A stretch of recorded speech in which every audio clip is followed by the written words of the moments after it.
Hello everyone, welcome back to my channel. So আজ আমরা গেছিলাম আমার বান্ধবীর একটা ভাইয়ের জন্মদিনে। তো তোমরা আগের ব্লগগুলো দেখলে বুঝতেই পারবে যে আমরা এখানে ভৈরব পুজোতে এসেছিলাম।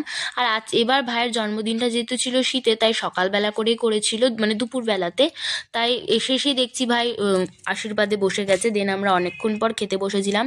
এখানে সবার আগে দিয়েছিল চপ, তারপর স্যালাড, সস, তারপর ফ্রাইড রাইস দিয়েছিল, তারপর ডাল দিয়েছিল, তারপর মাছ দিয়েছিল, তারপর চিকেন দিয়েছিল।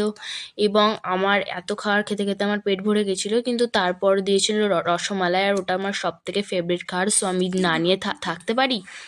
তো দেন অনেকক্ষণ হাত পেতে রাখার পর আমাকে অবশেষে দেওয়া হলো এখানে হাজমলা। তো যাই হোক, তারপর আমি খাওয়া দাওয়া করে উঠে গেলাম। তারপর আমাদের এই ভাইরা সব বাচ্চারা দেখো কেক কাটাকাটি করছিল, আমি খেয়ে নিলাম। তো তারপর এখান থেকে আমি সোজা গিয়েছিলাম গানে, আর আমার এত ঘুম পেয়েছিল, ওখানে গিয়ে আমি